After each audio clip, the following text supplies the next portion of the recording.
अच्छा जी, तो लास्ट जो हमने छोड़ा था, जो हमें समझना है, द एक्सरसाइज वाज 15.4। इसके अंदर आपसे उसने कहा है solve the triangle ABC when major angle of C is equal to 90 degree and. अब हर सवाल में उसने आपको कुछ ना कुछ दिया है।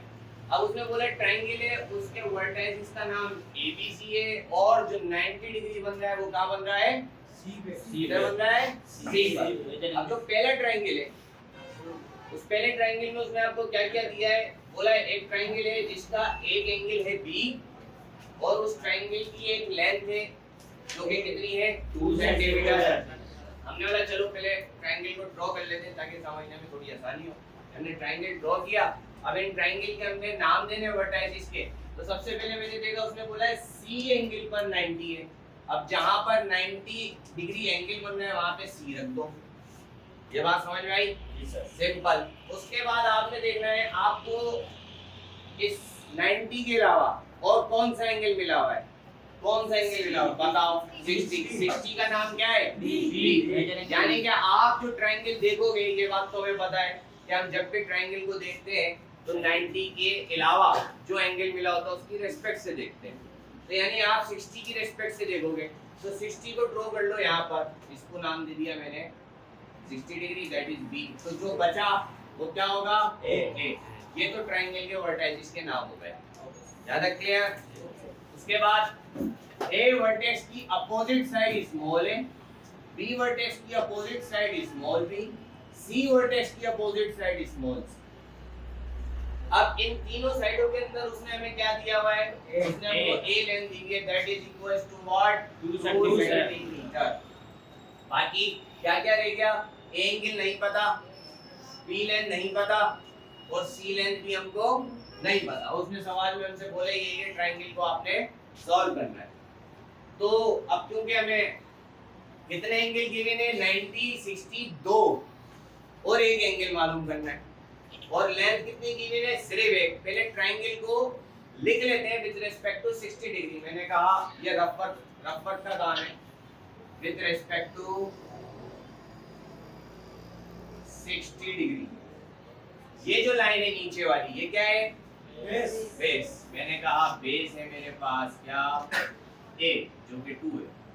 इसके साथ जो 90 का एंगल बनाते हैं ऊपर जाइए, बताओ क्या है? परपेंडिकुलर। लिख लेते हैं भाई, perpendicular is equal to what? B. और जो बच गई that is hypotenuse is equal to C. Clear है यहां तक? यस। अच्छा जी, अब हमको पहले क्या मालूम करते हैं? हम पहले लेंथ मालूम कर लेते हैं क्योंकि दो एंगल्स पता है, एंगल तो एक ही मालूम करना है, लेंथ दो मालूम करनी है। इसलिए पहले लेंथ मालूम कर लेते हैं। पहले बी लेंथ मालूम करते हैं। मैंने कहा ठीक है जी, फाइंडिंग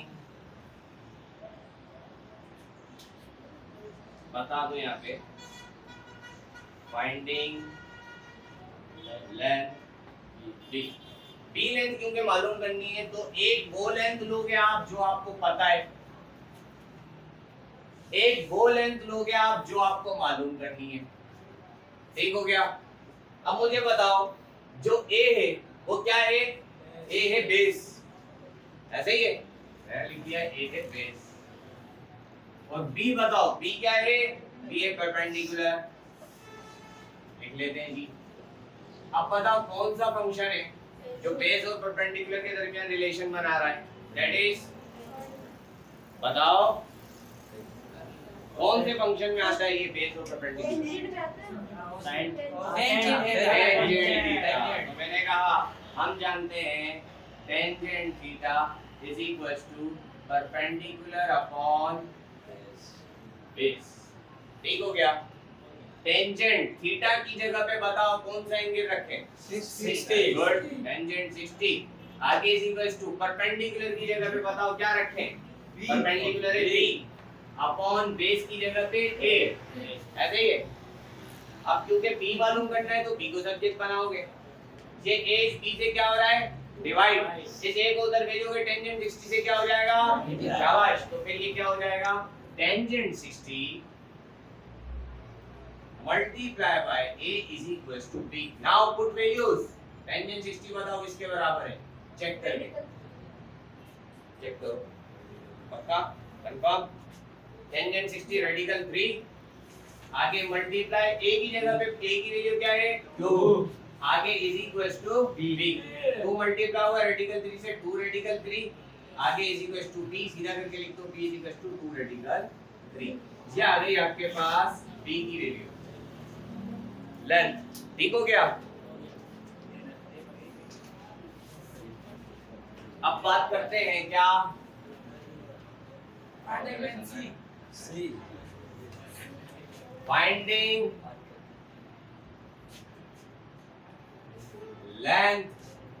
सी।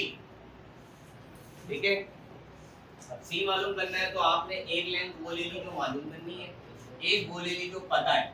सी क्या है, सी हमारे पास हाइपोटेनियस, ए क्या है, ए अपने पास है बेस। बताओ कौन सा फंक्शन है, शाबाश कॉस। हम जानते हैं कॉस थीटा बराबर है किसके, base upon hypotenuse. Cos theta की जगह पे बताओ कौन सा एंगल रखे, 60। आगे इज इक्वल टू बेस की जगह पे बेस ए अपॉन हाइपोटेनियस की जगह पे सी। क्या मालूम करना है, सी मालूम करना है। तो सी इज ए से क्या हो रहा है, इधर जाएगा cos 60 हो जाएगा cos 60 multiply by c is equal to है। बताओ क्या c सब्जेक्ट हो गया, नहीं। क्या करें आप, cos 60 c से क्या हो रहा है, इस cos 60 को भेज दो उधर तो ये हो जाएगा divide, c is equal to a upon cos 60। Now put values, c is equal to a की जगह पे a की वैल्यू 2 अपॉन cos 60 की जगह पे cos 60 की वैल्यू 1 अपॉन 2। मल्टीप्लाई करो, 2 ऊपर जाएगा 2 से मल्टीप्लाई हो जाएगा, ये जाएगा c is equal to 4 centimetre. ये मेरे पास आ गई c लेंथ। यहां तक क्लियर है, कोई कंफ्यूजन? जरूरत है छापने की? यस, जरूरत है? नो। डॉट तो है ये। अच्छा जी, इरेज कर दो। Yes sir. करो, फिर लिखो जल्दी।